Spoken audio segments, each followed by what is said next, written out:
Ladies and gentlemen, it is my great pleasure to introduce to you and ask you to join me in welcoming your 2011-2012 Build Chair, Paul Golini, to the podium.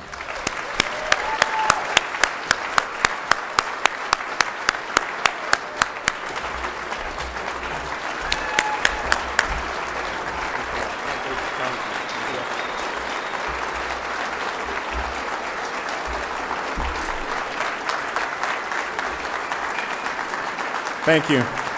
Thank you, Stephen. And thanks to all of you. Some great energy in the room this evening. Good evening, ladies and gentlemen. This is Build's 90th anniversary year, and that's a milestone that very few organizations ever reach, and one that we should all be immensely proud of. With that kind of history, it's obvious that I'm following in the footsteps of many past presidents and chairs. I'm the 78th, and I want to take this opportunity to say thanks to all of them. Thanks for giving back to your industry when you were called upon. Thank you for your leadership.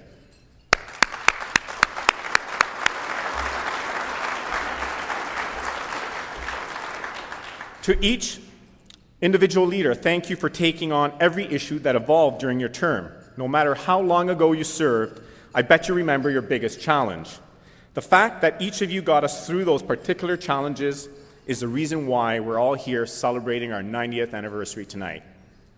I'm following in the immediate footsteps of Leith Moore. Now, there's a guy who may rightfully be able to say that he's faced some of the biggest threats that have ever come our way, with the global economic crisis dominating his first year and HST thrown in as a kicker.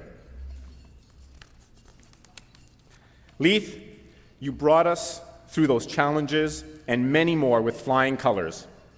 You've set the bar really high for me, and with your support on the executive, I hope to clear it. Thank you, Leith.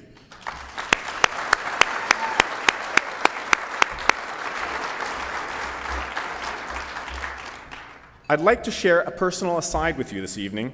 I'm so proud that my father, Paul Sr., my friend, mentor, and partner, is here with us this evening. This is his first Build event ever.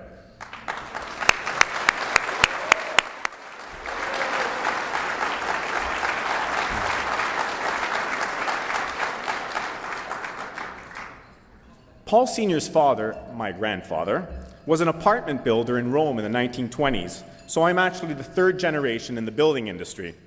Dad came to Canada in 1955 as a civil engineer and got involved in road building and servicing work, and eventually he became head of the Sewer and Water Main Contractors Association. So from a young age, I saw my father giving back to the industry, and I'm proud to follow in his footsteps. The funny thing is that as a kid, he tried to drag me out to the sites and to the projects, and I had no interest in going. But eventually, I did join his development company, and that's where my partners, Andrew and Dan Guizzetti, entered the picture. It was actually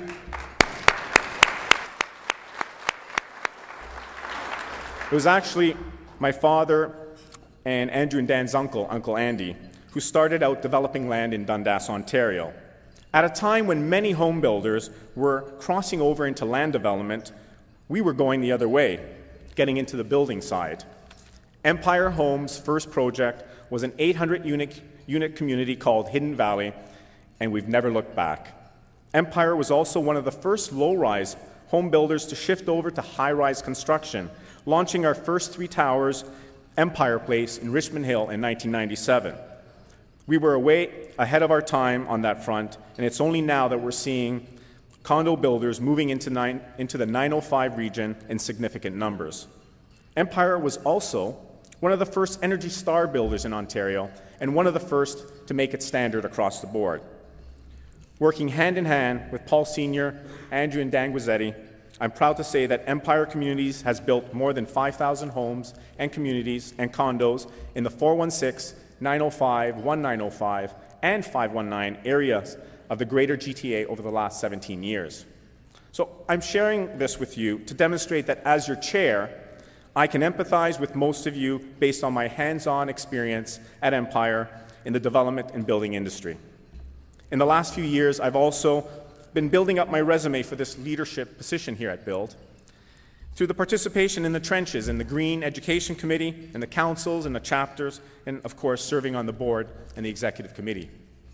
I don't need to tell you that we have a great association. You, the members, actually told us in last year's membership survey. But for the record, as an association, we are stronger than ever. Membership sits at more than 1,350. We're in solid financial shape.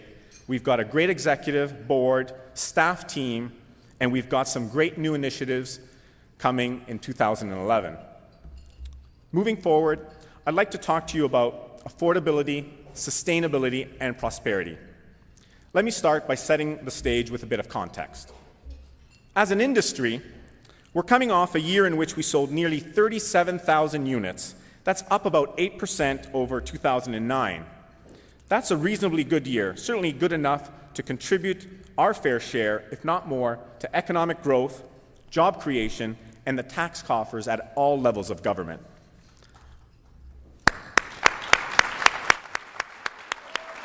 Thanks, Lee. I'm confident that barring any major shock to the system, 2011 will be another great year for the industry based on positive momentum, continued low interest rates, strong net migration to the GTA, and of course, a healthy jobs picture. With the municipal elections behind us, we know who we're dealing with on the local level for the next 4 years. As well, we know it's a provincial election year, which means platforms and promises and perhaps some uncertainty. And with the minority parliament, you never know when there might be a federal election. Housing affordability did not appear to be an issue during the municipal elections, but I certainly intend to raise it during this provincial election year. As an incredible competitive industry, we all strive to offer the lowest price point possible, even as taxes, levies, fees, and regulatory costs continue to drive up our cost of doing business. Despite our best efforts, last October, the RealNet Low-Rise Price Index broke $500,000 for the first time ever. When you begin to think of $500,000 as a price of entry into low-rise living in the GTA, you realize that something has to give. And that's why housing affordability will be one of my top priorities this year as chair.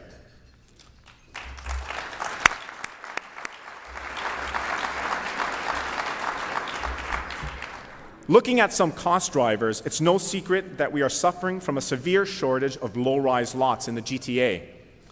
The RealNet statistics reveal about a 6-month supply of low-rise homes at current rates of absorption, which tells you why prices are what they are. Dirt has become more valuable than gold, if you're lucky to own any. While Build remains fully supportive of the growth plan as a framework for determining what gets built and where, we remain frustrated that things aren't happening fast enough with conformity as well as with infrastructure approvals. I believe that part of the problem is a refusal to face the reality that White Belt lands have to be opened up for development to accommodate future growth. And that stems from an existing myth of urban sprawl that is not borne out by the facts. Let me share some facts with you, compliments of RealNet. Fact: since the year 2000, the proportion of high-rise construction in the GTA has more than doubled to the point where high-rise now accounts for more than half the market, reaching an all-time high of 55% last year.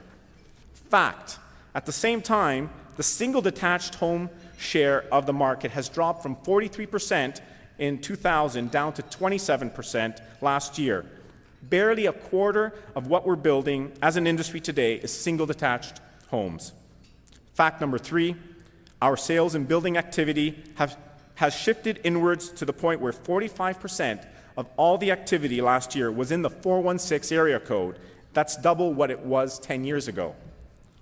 These numbers demonstrate remarkable progress by the industry towards provincial goals. The only place we could improve is for more of that high-rise construction to move out to the 905 regions, and that's a trend that is well underway.